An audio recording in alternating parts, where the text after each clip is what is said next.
Vous parlez de résilience Oui. et vous en parlez évidemment dans votre parcours. Et vous dites qu'à 19 ans, ce mot résilience a une résonance particulière.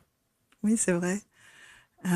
Et c'est marrant parce que j'ai écouté beaucoup d'émissions et puis je vois qu'il y a toujours le questionnement sur quel est le point de bascule. Et moi, je me disais, mais j'ai pas de point de bascule, Mm. j'ai un fondu enchaîné, si on dit au cinéma. Mais à 19 ans, j'ai fait cette expérience de la résilience. Donc, dans mon histoire, je suis née, je pense, dans l'amour de deux parents. Et puis leur relation a vraiment...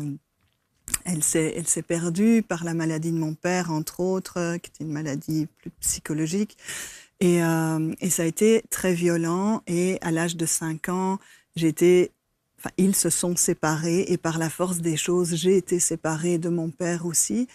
Et je l'ai plus vu pendant 14 ans. Plus de nouvelles, plus vu, tout ça. Et à 19 ans, je reçois une lettre de mon père. Et le premier élan de ça, c'est de faire ah, il se souvient de moi, j'existe. Et c'était fantastique comme voilà. Il habitait à Amsterdam, moi j'habitais à Bruxelles. Et donc dans cet élan de j'ai un papa qui se souvient de moi, j'existe, je m'en vais à Amsterdam en train, il n'y avait pas encore de TGV, c'était assez long comme trajet, avec un peu la peur au ventre, mais vraiment une petite fille intérieure, toute heureuse d'aller retrouver son papa. Qu'est-ce qu'il vous dit dans cette lettre, si c'est pas indiscret? Alors, il me dit que ça fait bien longtemps qu'on ne s'est pas vu. Je confirme. 14 ans, ouais, quand même, ouais. Mm. Il m'annonce qu'il s'est remarié et qu'il a un fils à ce moment-là, je pense que l'enfant a 9 mois ou 8 mois ou quelque chose comme ça, et que donc j'ai un petit frère. Alors moi, je le vis pas du tout comme ça parce que j'ai grandi en tant qu'enfant unique et à 19 ans, j'ai déjà un grand désir d'enfant moi-même, donc et je suis déjà dans cette projection-là. Mm. Et donc, je ne sens pas que c'est un frère. Donc, même aujourd'hui, je dis, mon père a eu un autre enfant, mais c'est pas mon frère. Et, euh, et donc, je vais pour passer le week-end. Je pense à ce moment-là à ma maman aussi, qui ne l'a pas revue non plus. Et je me dis, elle a été courageuse, elle, de me laisser repartir parce qu'elle m'a protégée de toutes ces blessures à elle. Et elle m'a vraiment laissé aller en faisant, va retrouver ton histoire. Et quand je suis arrivée à Amsterdam, la gare, et puis un bus, parce qu'il n'est pas venu me chercher à la gare, donc il m'a donné un chemin, mais on n'avait pas encore le téléphone, le GSM et tout ça. Hein, donc, Il vient pas vous chercher à la il gare. vient pas me chercher, mais il Mm. m'attend à un arrêt de bus près de chez lui. Mm. Et donc, je descends du bus, et là, je vois un homme aigri, abîmé, vieilli, évidemment,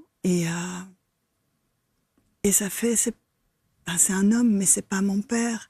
Parce que j'avais gardé du papa l'image des photos que j'avais à 4-5 ans et c'était resté un prince charmant dans mon imaginaire. Et il était tellement abîmé. Alors, il faut savoir qu'on n'avait plus la même langue non plus, parce que lui était resté en Hollande, qui était son pays à lui. Moi, c'était ma langue de petite fille. Mais à 5 ans, quand il y a eu la séparation, j'ai tout bloqué. Eh oui. J'ai plus jamais voulu parler un mot de néerlandais. Et donc, on parle en anglais, mais avec l'anglais que je connais à 19 ans, ce qui est pas terrible. Et pour du chemin émotionnel, c'est juste pas très facile. Ça fait beaucoup de barrières quand même, Alors, oui, hein. oui, oui, ça fait beaucoup. Et puis, j'arrive, il me présente sa femme, il me présente son Ouh là fils, là là là. et je regarde tout ça, et sa femme ressemble, mais comme deux gouttes d'eau, à ma mère 15 ans Avant. avant. Et donc, c'est aussi très troublant. Euh, bon, et on passe l'après-midi qui est là, et je me sens, je suis contente, mais je me sens pas très bien. On va C'est se sûr. promener, et en fait, c'est trop douloureux. Alors, il faut savoir, il y a une chose que je déteste manger, mais vraiment, ça me rend malade. Je peux pas, même le nom, j'aime pas. C'est des champignons, et évidemment que dans le plat qui est Il cuisiné, y a des il y a des champignons. champignons. Aïe, aïe, aïe. Mais ça contribue à faire, ça ne passe pas en fait. C'est un tout. C'est ça. C'est un tout. Et Incroyable. je me sens tellement mal que je décide de faire, et je vais pas rester jusqu'à demain, je veux rentrer ce soir. Et donc, Ah oui. mais merci pour la rencontre. Et je reprends le train, Et donc, ce train dure, je pense, 2 heures et demie, et il pleut des cordes, et je suis appuyée la tête contre le train, et moi, je pleure, et je vois les gouttes qui ruissellent sur la fenêtre. C'est un film. Et je ruisselle aussi, mais je ruisselle de ce rêve de vie d'une petite fille qui aurait tellement aimé avoir un papa et être aimée de cet homme-là. Mais... Et en même temps, parce que j'arrive à la résilience, pour répondre à la question, et pardon de t'interrompre, et en même temps, je réalise à ce moment-là que si la vie n'avait pas été comme ça, je serais la fille de cet homme, je vivrais à Amsterdam, je parlerais le néerlandais, et je n'aurais pas rencontré les personnes déjà magiques. À l'époque, je faisais de l'improvisation théâtrale, ça a été vraiment un truc très important dans ma vie aussi. J'aurais jamais, c'est un sport théâtre francophone en fait, j'aurais pas été là-dedans, j'aurais pas eu ces mêmes aspects. Et tout d'un coup, toute ma vie a pris une valeur et une saveur, et j'ai rencontré la gratitude infinie de faire, je suis heureuse de ce que je vis, des gens que je connais, de ce que je fais. Et en fait, merci pour cette séparation, merci pour la souffrance, merci pour le manque, parce que tout ce que je vis, je l'aime.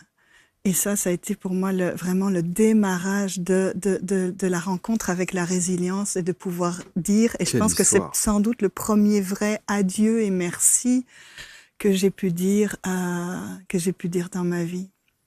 Vous savez, quand vous étiez en train de raconter cet épisode de votre vie, j'étais à l'arrêt de bus. Je visualisais l'arrêt de bus, le fait de ne pas avoir revu votre père pendant 14 ans et de se retrouver face à face avec lui dans la voiture. C'est-à-dire que quand il vient vous chercher... Ah, il est à pied. Ah, il est à pied. Il est non, à parce pied. Que en fait, le truc, c'est aussi qu'il n'a pas de voiture. Il a été déclaré inapte au travail. Il vit dans un tout petit appartement, un peu comme ça. En fait, je ne peux pas avoir d'admiration pour cet homme. Alors que vous l'avez idéalisé. Et je pense que l'admiration, en tant que fille, on a besoin. En tout cas, moi, j'avais sans doute besoin, et ça s'est déconstruit, et j'ai fait, mais moi, j'aurais pas voulu de cette vie-là, en fait. Et du coup, c'est aussi ça qui a fait le chemin. Bon, aujourd'hui aussi, je peux arriver à me dire, sans doute, j'ai choisi ce héros-là, et je peux plus rapidement être OK. Mais c'était cette expérience, et je suis rentrée. Et à partir de ce jour-là, mais vraiment, ma vie a pris une saveur très, très différente. C'est-à-dire qu'elle vous a fait prendre conscience de la richesse de ce que vous aviez en dehors de cette relation que vous avez tellement souhaitée et tellement idéalisée. Mais en fait, c'est pas ça qui vous concerne. C'est ce que... Et qu'une difficulté, un coup dur, c'est de l'alchimie, en fait. C'est comment on transforme le plomb en or. Et puis, tu le dis souvent dans les émissions, il y a toujours un cadeau caché, mais des fois, il faut le trouver. Le paquet est mal emballé, comme on dit. Et voilà. Et moi, j'aime me dire que, des fois, j'utilise cette image-là. Je me dis, la vie, quand mon âme décide de s'incarner, sans doute, je dois avoir eu un contrat comme sur Google ou Apple, avec plein de conditions générales, des petits trucs, et que je les ai pas lus comme personne, et que j'ai appuyé sur accepter, et puis que je suis arrivée. Mais je crois que même en les relisant, je dirais oui. Et ça, c'est chouette. Et aujourd'hui ? C'est pour ça que je le mets au présent. Ouais. Je dis même en les relisant, je dirais oui. Donc vous n'avez aucune relation, pour fermer évidemment la parenthèse avec votre demi-frère, vous n'avez aucune relation avec lui ? Alors, bon, pour continuer dans l'histoire, parce qu'elle n'est pas finie, évidemment. Donc, mon frère, je l'ai revu 1 ou 2 fois. Et puis, depuis la mort de mon père, je l'ai plus vu, c'est disparu. Mais la veille de l'enterrement de mon père, donc après, j'ai revu mon père 5-6 fois, entre 19 et 30 ans. En attendant, j'avais 2 enfants. Et voilà. Mais par contre... Alors, pour les histoires d'âme, puisqu'on aime bien ça ici, je savais qu'il était malade, qu'il avait un cancer. Et un soir, je suis à la mer du Nord avec mes enfants dans une petite chambre. Je suis en train de lire un livre et je bug 6 fois sur une phrase. Je n'arrive plus à avancer dans ma lecture. Mes enfants dorment à côté de moi. Et je lève les yeux et je le dis à haute voix. Je dis, tu as mis longtemps à nous trouver parce que je ne suis pas chez moi. Et je dis à mon compagnon de l'époque, je dis, je pense que mon père est peut-être mort parce que j'ai eu cette phrase qui est sortie. Et j'avais pas de téléphone, ou je l'avais laissé à la maison, je sais pas. Et en rentrant du week-end à la mer, j'ai le message comme quoi il est effectivement mort cette nuit-là. Mais donc j'ai eu la perception qu'il était venu me prévenir. Et je décide d'aller à l'enterrement à Amsterdam et je demande si je peux prendre la parole pour dire un petit mot, puisque finalement, je suis pas de cette famille. Enfin, je suis de cette famille, mais personne ne me connaît dans les gens qui vont être là. Et on me dit oui. Et sa femme me prévient la veille, tu sais, on doit te dire quelque chose, il y a quand même un secret. En fait, il a eu une autre fille, donc avant le petit frère. Entre moi et le petit frère, 8 ans après, il a une fille mais à qui il n'a pas donné son nom, qu'il n'a pas reconnu. Et je suis dans la voiture pour aller à l'enterrement de mon père. Et j'ai cette sensation de l'avoir à côté de moi. Et il me demande continuellement, il me demande, je le vois pas, mais la voix dans ma tête fait, s'il te plaît, nomme Dania. J'ai pas pu la nommer moi, j'ai pas pu la reconnaître, nomme-la dans ton message. Alors je sais plus le traduire comme ça, mais c'était vraiment important.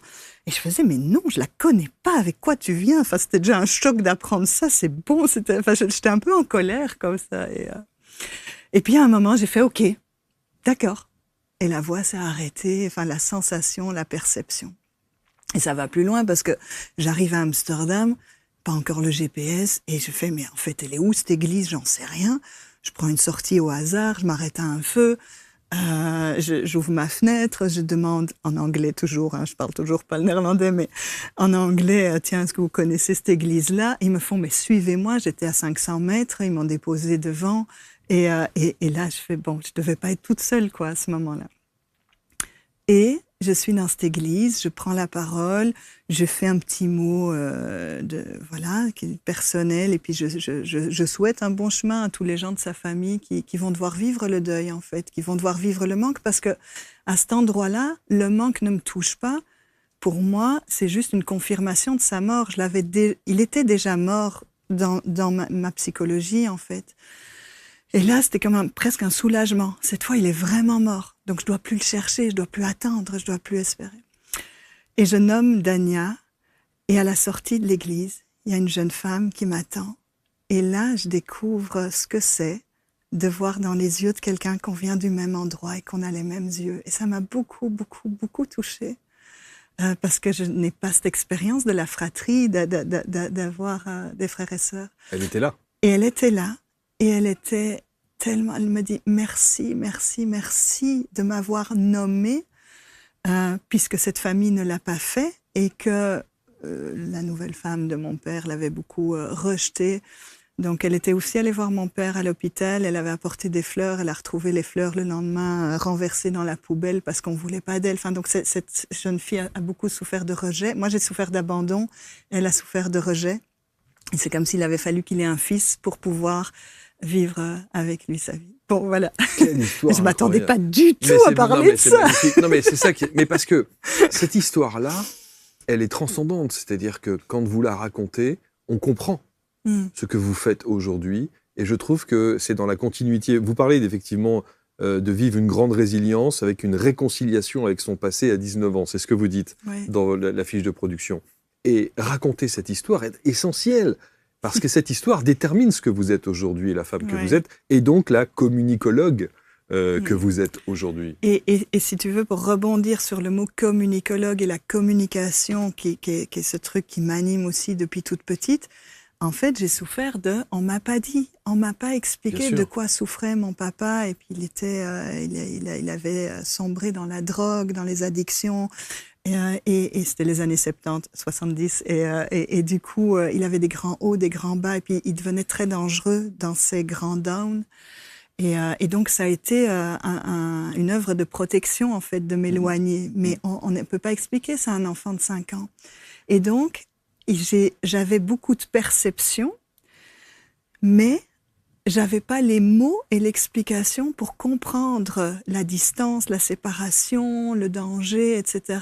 Et j'ai l'impression d'avoir été détournée comme ça. Donc j'avais des gros chagrins, j'avais des peurs, mais j'avais jamais les mots pour me sécuriser, me faire comprendre. Et je pense du coup que très petite, ça a fait comment est-ce qu'on va pouvoir mettre des mots sur les émotions, sur ce qui se passe, sur ce qui n'est pas dit, pour accueillir et dire, et pas dire non, non, mais c'est pas grave, regarde là, y a Choupi à la télé, quoi. Quelque chose comme ça. Et donc, ça, oui, c'est dans ce terreau-là. Clairement. Et aujourd'hui, c'est ça mon métier, c'est d'amener le verbe, et on dit le verbe créateur, mais on pourrait dire le verbe réconciliateur, d'amener les mots sur ce qui est difficile à dire, sur ce qui ne se dit pas. Et de comment faire de la dentelle avec ça. Et je suis sûre que ça répare. Donc pour moi, c'est une vraie médecine, quoi.